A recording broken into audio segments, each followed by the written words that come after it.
Ladies and gentlemen, thank you, Hannah. And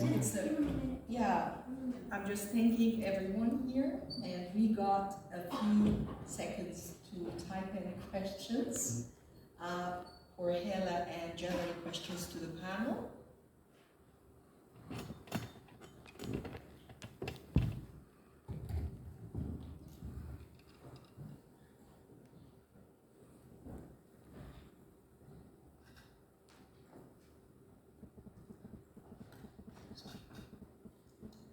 And the next presenter, here I am.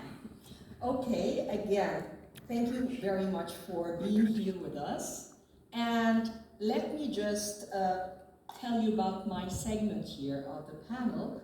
Today I would like to tell you about our perceptions here as Arabic speakers on our linguistic, representation in multimedia tools, the digital ones, particularly online. Here is my story. I'm so much into, that kind of world, multimedia digital tools, and I'm passionate about particularly the use of voice to text, text to speech, speech to text. Let me tell you a little bit more. I thought maybe I can start an exploratory journey here with a few teachers who were kind enough to join me. And these are the people I've managed to, contact. Here, like 17 people from Egypt, one from Pakistan, and one from Morocco, one from Syria. Here is an overview. The overview of where I'm coming from here, my rationale, where the idea is all about. I started with the idea here. Now, do online tools like audio, video, text, etc. reflect our linguistic cultural reality in terms of nationality, ethnicity, and so on? That was too broad for that particular stage. So I thought I need to zoom in on something, and that was the question. How accurate are speech-to-text tools in recognizing our speech, L1 Arabic, L2 English?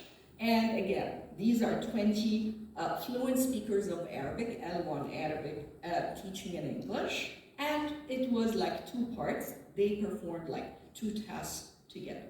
So here is what they really went through in task number 1.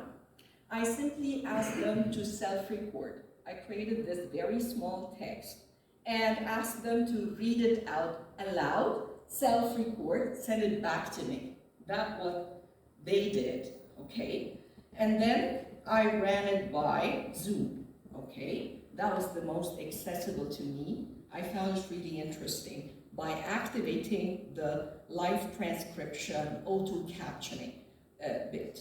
And here I had in mind, I wanted to identify how auto captioning and live transcription would reflect our linguistic patterns, pronunciation, etc. And now that is the second task, really. I divided it into 3 parts. However, I'm not going to be able to tell you about all of them. I'm going to focus on the first part, where I created a video, a screencast, where I sort of recorded the audio, and I activated the auto captioning, as you can see here, which is at the bottom of the screen, on-screen transcript. And, by the way, the on-screen transcript is on the right-hand side. Interestingly, they don't match, which was something I observed. I thought they should be the same. Interestingly, they did not look the same. Now, the purpose of this one here was I wanted the participants to look at that themselves and compare their own production with what's there on the screen. How far their perception of their own production is similar or different. Now, here are a few remarks. These are personal, nothing scientific yet. So, to the best of my knowledge, or I cannot find any standard, what they call Arabic English variety. You know there are recognized like Indian English, Singlish, Hindish, etc. We don't have that. So we don't have a system with rules, pronunciation in terms of phonemes, stress, intonation. So we don't have a system. So I'm not sure how auto-captioning works with that, you see? And the second remark is basically the tools have embedded L1 rules, like English, rules. That's only natural. So here is the deal. All right, how far can it really reflect our own linguistic reality? I had to observe, and I had to really ask the participants to observe with me. And of course, what I observed is comparing to the native norm, those guys, some of which had issues in articulation in terms of phoneme, stress, etc. So auto-captioning is not going to be accurate anyways. Funnily enough, the auto-captioning made auto-corrections and it fit what they said, although I thought it would not be recognized. Interesting, indeed. So the second and third part, I'm going to just run through them quickly, but the second part was basically me trying to duplicate that very same process with human participants, that the first part. I just tried to look at it at an automated version, all right, where I found online, a text-to-speech tool, where I put the very same text and asked that tool to read it out, like human beings did, but this time it sounded like more native-like. And I wanted to look at both. I wanted the participants to look at both, so maybe somehow have a feel, all right, which is more accurate, their own production, the other one. This is a very complex area that I haven't really gone through thoroughly here. So anyways, it's a lot to do, but a lot to learn as well. The last one here, part again, I'd like to share a few remarks on this part. Now, again, initial, nothing too scientific.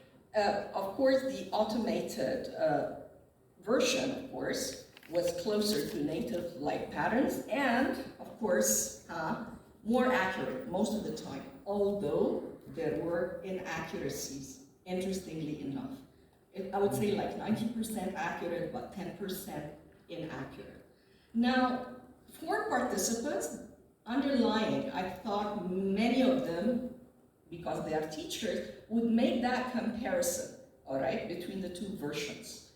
However, I had no high expectations. I needed more structure to structure them. What is it like I'm expecting in the first place? Of course, some of the participants simply skipped that part, which is quite understood. Now, I have this very quick survey I won't get into. However, that survey, among other things, it just focused on 3 items here that reflected, okay, their own perceptions related to the 2 tasks they sort of performed. And I believe I need to work more on that to make sure I'm getting real, a real feel for what's more accurate, not just like random thoughts. And basically, that was the whole journey of exploration I got through, and it was really interesting. Here are my preliminary conclusions indeed.